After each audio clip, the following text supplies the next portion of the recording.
Hey everybody, welcome back to the church building. We have finished the genealogy portion, I think, of First Chronicles. That was basically the first 9 chapters, and it was brutal. I can't say it was pleasant reading. It was unpleasant. But we are in chapter 10 now. We're going to dive right in. If you're new to all this, my goal here is to read cover to cover, Genesis through Revelation, which I've never done before, and I would like to do once in my life to, say I've read the whole Bible, every word. Chapter 10. Enough jibber jabber, let's start. Now the Philistines fought against Israel, and the men of Israel fled before the Philistines, and fell slain on Mount Gilboa. The Philistines overtook Saul and his sons, and the Philistines killed Jonathan and Abinadab and Malchishua, sons of Saul. The battle pressed hard on Saul, and the archers found him, and he was wounded by the archers. Then Saul said to his armor-bearer, "Draw your sword and thrust me through with it, so that these uncircumcised may not come and make sport of me." But his armor-bearer was unwilling, for he was terrified. So Saul took his own sword and fell on it. Then his armor-bearer saw that Saul was dead. He also fell on his sword and died. Thus Saul died, he and his 3 sons, and all his house died together. When all the men of Israel who were in the valley saw that the army had fled, and that Saul and his sons were dead, they abandoned their towns and fled, and the Philistines came and occupied them. The next day, when the Philistines came to strip the dead, they found Saul and his sons fallen on Mount Gilboa.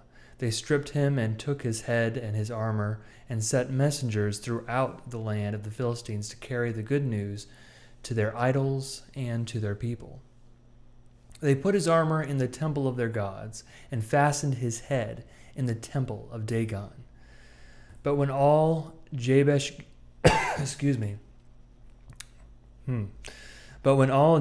Gilead heard everything that the Philistines had done to Saul, all the valiant warriors got up and took away the body of Saul and the bodies of his sons, and brought them to Jabesh. Then they buried their bones under the oak in Jabesh, and fasted 7 days. So Saul died for his unfaithfulness. He was unfaithful to the Lord in that he did not keep the command of the Lord. Moreover, he had consulted a medium, seeking guidance, and did not seek guidance from the Lord. Therefore the Lord put him to death and turned the kingdom over to David, son of Jesse. Chapter 11. Then all Israel gathered together to David at Hebron and said, "See, we are your bone and flesh. For some time now, even while Saul was king, it was you who commanded the army of Israel. The Lord your God said to you, 'It is you who shall be shepherd of my people Israel, you who will be ruler over my people Israel.' So all the elders of Israel came to the king at Hebron, and David made a covenant with them at Hebron before the Lord. And they anointed David king over Israel, according to the word of the Lord by Samuel." This appears to be a review of stuff we've already read. I'm not sure if it's talking about new things that we are shedding more light on different subjects or not, but this is definitely going back in time and taking another look at past narratives. Verse 4, David and all Israel marched to Jerusalem, that is Jebus, where the Jebusites were, the inhabitants of the land. The inhabitants of Jebus said to David, "You will not come in here." Nevertheless, David took the stronghold of Zion, now the city of David. David had said, "Whoever attacks the Jebusites first shall be chief and commander." And Joab, son of Zeruiah, went up first, so he became chief. David resided in the stronghold, therefore it was called the city of David. He built the city all around from the Millo in complete circuit, and Joab repaired the rest of the city. And David became greater and greater, for the Lord of hosts was with him. Verse 10. Now these are the chiefs of David's warriors, who gave him strong support in his kingdom, together with all Israel, to make him king according to the word of the Lord concerning Israel. This is an account of David's mighty warriors. Jashobeam, son of Hachmoni, was chief of the three. He wielded his spear against 300, whom he killed at one time. And the next to him among the three warriors was Eleazar, son of Dodo, the Ahohite. He was with David at Pas Dammon when the Philistines were gathered there for battle. There was a plot of ground full of barley. Now the people had fled from the Philistines, but he and David took their stand in the middle of the plot, defended it, and killed the Philistines. And the Lord saved them by a great victory. 3 of the 30 chiefs went down to the rock to David at the cave of Adullam, while the army of Philistines was encamped in the valley of Rephaim. David was then in the stronghold, and the garrison of the Philistines was then at Bethlehem. David said longingly, "Oh, that someone would give me water to drink from the well of Bethlehem that is by the gate." Then the 3 broke through the camp of the Philistines and drew water from the well of Bethlehem that was by the gate, and they brought it to David. But David would not drink of it. He poured it out to the Lord and said, "My God forbid that I should do this. Can I drink the blood of these men?"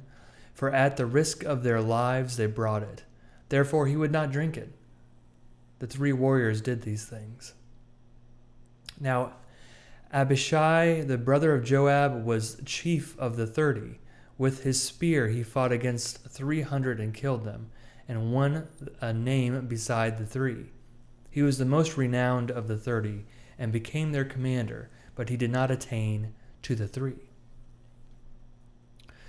Benaniah, son of Jehoiada, was a valiant man of Kabzeel, a doer of great deeds. He struck down 2 sons of Ariel of Moab. He also went down and killed a lion in a pit on a day when snow had fallen. And he killed an Egyptian, a man of great stature, 5 cubits tall. Man, I can't remember how long is a cubit? Is it 3 feet?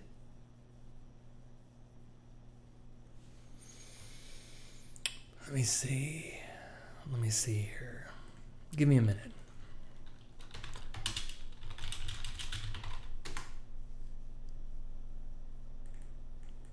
Cubit, 18 inches.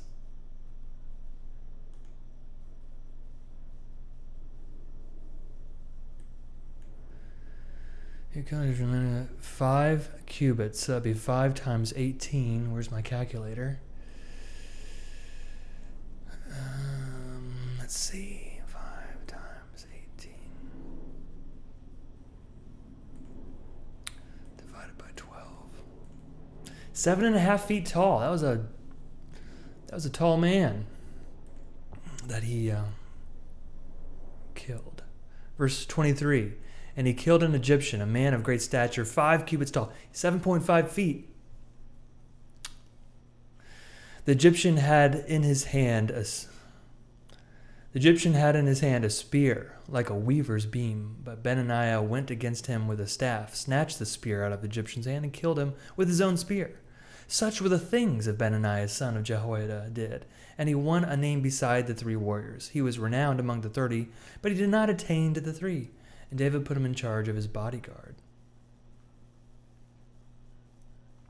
The warriors of the armies were Asahel, brother of Joab, Elhanan, son of Dodo of Bethlehem, Shamoth of Herod, Helez the Pelonite, Ira, son of Ikish of Tekoa, Abiezer of Anathoth, Sibbecai the Hushathite, Eli the Ahohite,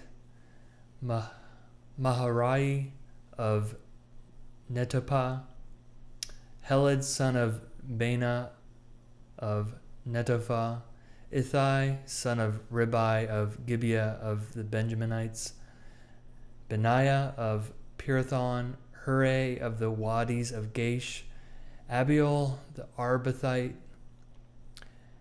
Asmaveth of Baharam, Eliabah of Shalbon, Hashem the Gizonite, Jonathan, son of Shagi the Hararite, Ahiam, son of Sakar the Hararite, Eliphal, son of Hefer the Mechrathite, Ahijah the Pelonite, Hezro of Carmel, Neri, son of Ezbai, Joel, the brother of Nathan, Mibhar, son of Hagri, Zelek, the Ammonite, Naharai of Beeroth, the armor-bearer of Joab, son of Zeruiah, Ira the Ithrite, Gareb the Ithrite, Uriah the Hittite, Zabad,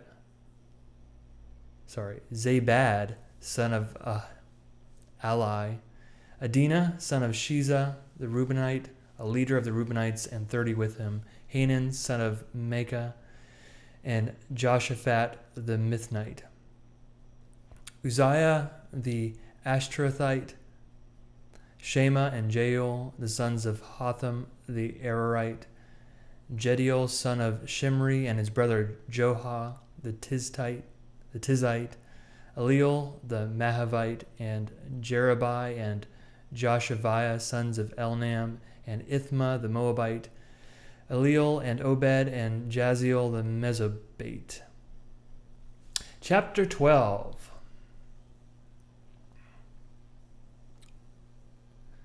It's a pretty short chapter. More names. The following are those who came to David at Ziklag, while he could not move about freely because of Saul, son of Kish. They were among the mighty warriors who helped him in war. They were archers and could shoot arrows and sling stones with either the right hand or the left. They were Benjaminites, Saul's kindred. The chief was Ahiezer, then Joash, both sons of Shema of Gibeah.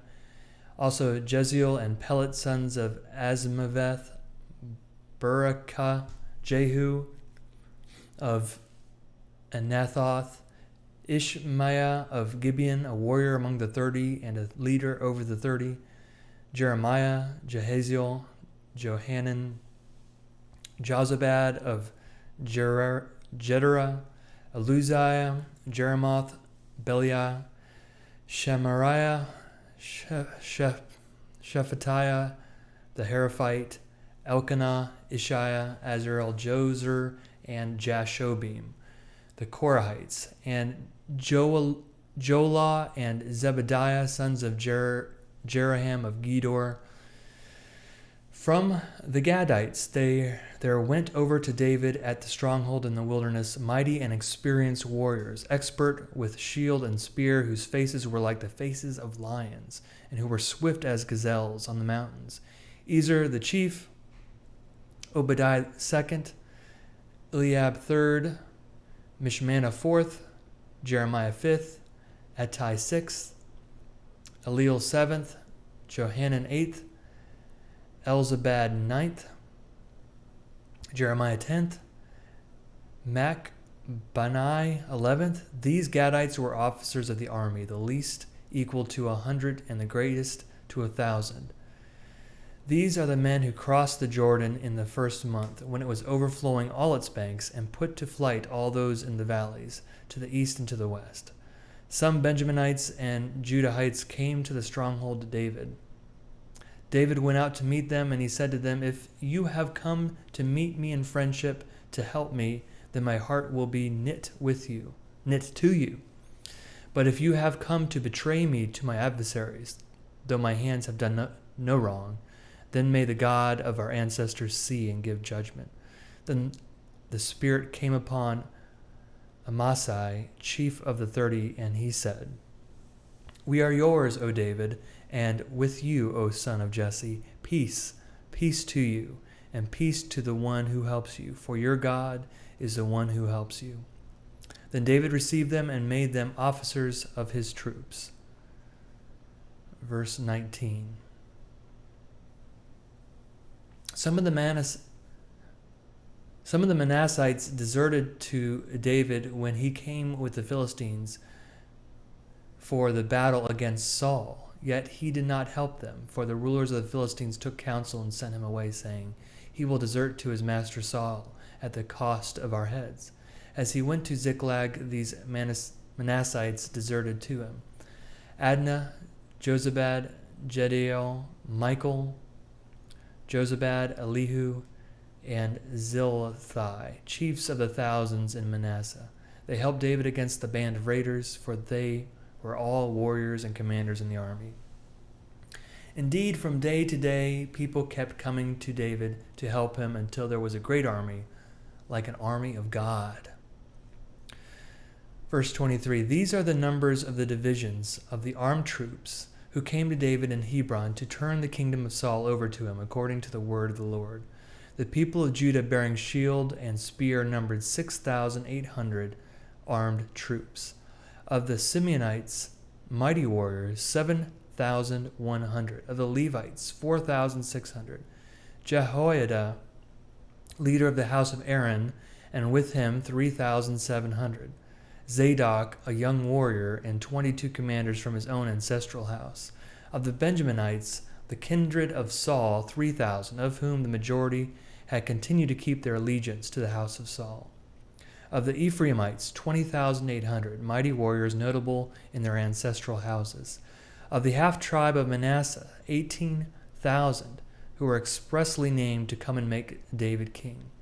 Of Issachar, those who had understanding of the times, to know what Israel ought to do, 200 chiefs, and all their kindred under their command. Of Zebulun, 50,000 seasoned troops, equipped for battle with all the weapons of war, to help David with singleness of purpose.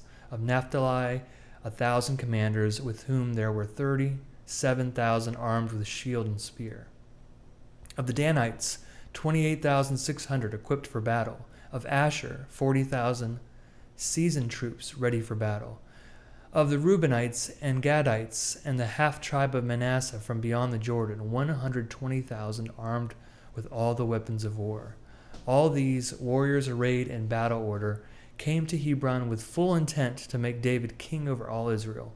Likewise, all the rest of Israel were of a single mind to make David king. They were there with David for 3 days, eating and drinking, for their kindred had provided for them. And also their neighbors from as far away as Issachar and Zebulun and Naphtali came bringing food on donkeys, camels, mules, and oxen, abundant provisions of meal, cake, of figs, clusters of raisins, wine, oil, oxen, and sheep. For there was joy in Israel. And that's going to conclude things for today. Thanks for joining me. We're going to continue on in 1 Chronicles. See you next time.